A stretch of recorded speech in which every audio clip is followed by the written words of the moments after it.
morning, everyone. On this solemn day, I recall that the first order of business for members of Congress is the solemn act to take an oath to protect and defend the Constitution of the United States. There's great respect and gratitude that I thank the chairs of the committees, the 6 committees who have been working to help us honor our oath of office. I also want to thank the staff of those committees and the committee members for all of their work over this period of time to help us protect and defend. I want to thank the chairman of the Judiciary Committee, Mr. Nadler, chair of the Intelligence Committee, Mr. Schiff, chair of the Ways and Means Committee, Chairman Richie Neal of Massachusetts, the chair of the Foreign Affairs Committee, Elliot Engel of New York, the chair of the Financial Services Committee, Maxine Waters of California, the chair of the Committee on Government Reform and Oversight, Congresswoman Carolyn Maloney. I also want to acknowledge the important work that was done by our dear and departed, may rest in peace, Elijah Cummings as chair of the Oversight Committee. Now pleased to yield to the distinguished chair of the Judiciary Committee, Mr. Nadler.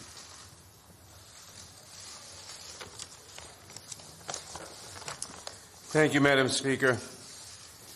Over the last several months, the investigative committees of the House have been engaged in an impeachment inquiry into President Donald Trump's efforts to solicit foreign interference in the 2020 elections, efforts that compromised our national security and threatened the integrity of our elections. Throughout this inquiry, he has attempted to conceal the evidence from Congress and from the American people. Our president holds the ultimate public trust. When he betrays that trust and puts himself before country, he endangers the Constitution, he endangers our democracy, and he endangers our national security. The framers of the Constitution prescribed a clear remedy for presidents who so violate their oath of office. That is the power of impeachment. Today, in service to our duty to the Constitution and to our country, the House Committee on the Judiciary is introducing 2 articles of impeachment charging the President of the United States, Donald J. Trump, with committing high crimes and misdemeanors. The first article is for abuse of power. It is an impeachable offense for the President to exercise the powers of his public office to obtain an improper personal benefit while ignoring or injuring the national interest. That is exactly what President Trump did when he solicited and pressured Ukraine to interfere in our 2020 presidential election, thus damaging our national security, undermining the integrity of the next election, and violating his oath to the American people. These actions, moreover, are consistent with President Trump's previous invitations of foreign interference in our 2016 presidential election. And when he was caught, when the House investigated and opened an impeachment inquiry, President Trump engaged in unprecedented, categorical, and indiscriminate defiance of the impeachment inquiry. This gives rise to the second article of impeachment for obstruction of Congress. Here, too, we see a familiar pattern in President Trump's misconduct. A president who declares himself above accountability, above the American people, and above Congress's power of impeachment, which is meant to protect against threats to our democratic institutions, is a president who sees himself as above the law. We must be clear.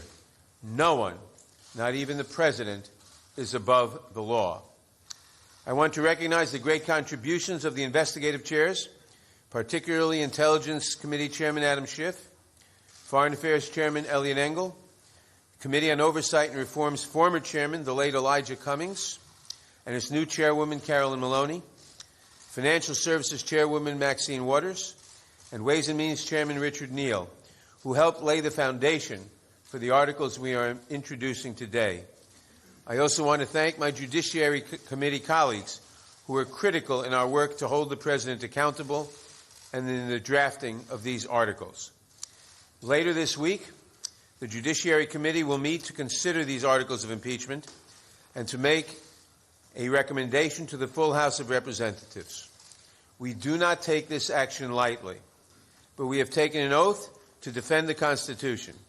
And unlike President Trump, we understand that our duty, first and foremost, is to protect the Constitution and to protect the interests of the American people. That is why we must take this solemn step today. Elections are the cornerstone of democracy and are foundational to the rule of law. But the integrity of our next election is at risk from a president who has already sought foreign interference in the 2016 and 2020 elections and who consistently puts himself above country. That is why we must act now. I want to turn now to Chairman Schiff, who will explain the evidence that supports these articles and the need for us to act with such urgency today.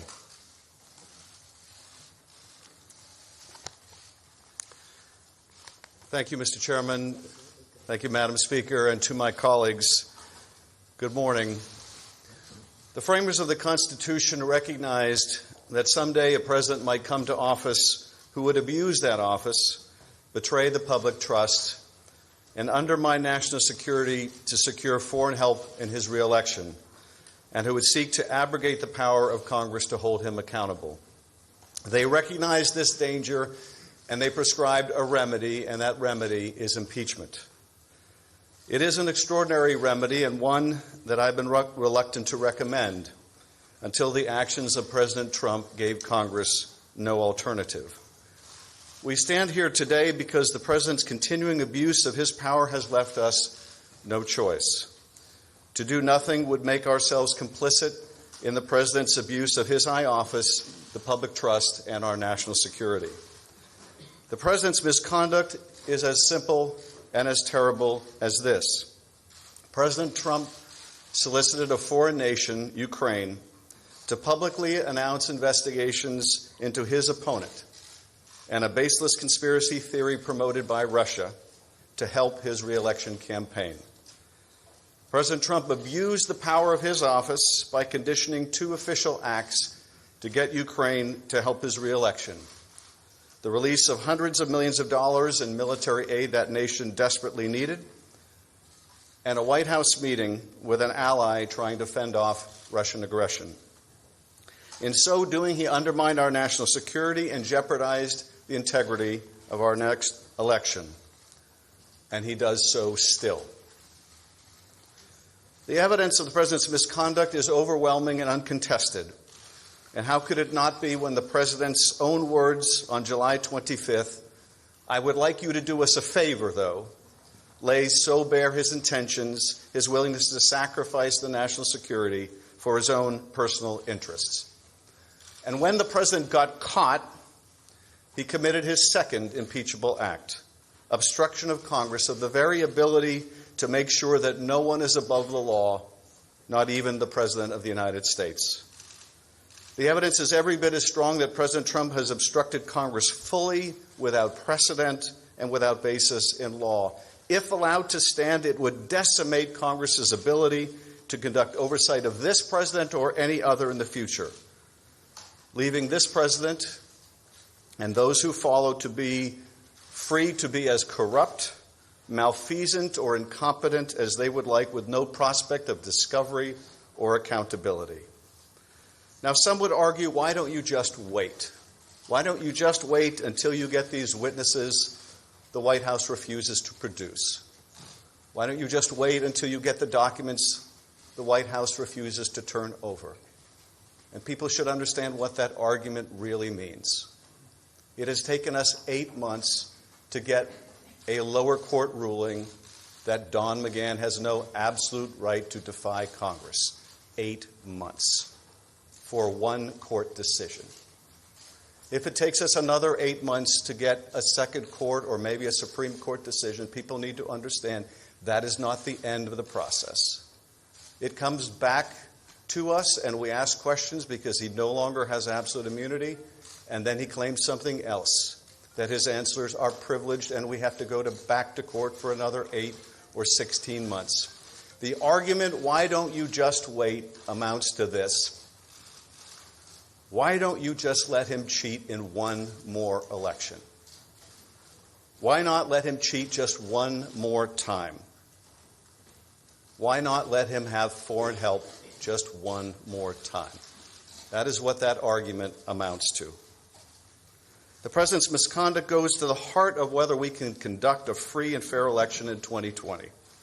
It is bad enough for a candidate to invite foreign interference in our political process, but it is far more corrosive for a president to do so and to abuse his power to make it so. Despite everything we have uncovered, the president's misconduct continues to this day, unapologetically and right now. As we saw when he stood on the White House lawn and he was asked, what did you want in that July 25th call? And he said the answer was a simple one. And not just a simple one on July 25th, but a simple one today, and that is he still wants Ukraine to interfere in our election to help his campaign. Even this week, the president's lawyer was back in Ukraine seeking to revive the same debunked conspiracy theory promoted at the president's behest. Which gets to the final and most pernicious of the arguments that we have heard in the president's defense. That the president can do whatever he wants under Article 2, including get foreigners involved in our elections, and we should just, to quote the president's chief of staff, get over it. Ben Franklin said, we have a republic if we can keep it. The president and his men say, you can't keep it, and Americans should just get over it. Americans don't get to decide American elections anymore, not by themselves, not without foreign help. For the members of Congress, this is not a question of fact because the facts are not seriously contested. It is rather a question of duty. The president's oath of office appears to mean very little to him, but the articles put forward today will give us a chance to show that we will defend the Constitution and that our oath means something to us. I thank you, Mr. Chairman.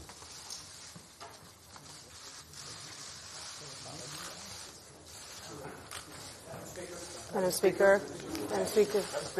Madam Speaker. Report. That's obstruction of justice. Why don't we do that? Keep it halfway, please. Thank you. Are you confident you made the case to the American people?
and then Okay. we're going to come back out, play with it, and then we can adjust this back. And so for that, I think let's just take it so that the back edge is right here. See what I'm saying? Right where your right foot is? Yep. So the back edge there, and we should be good to go.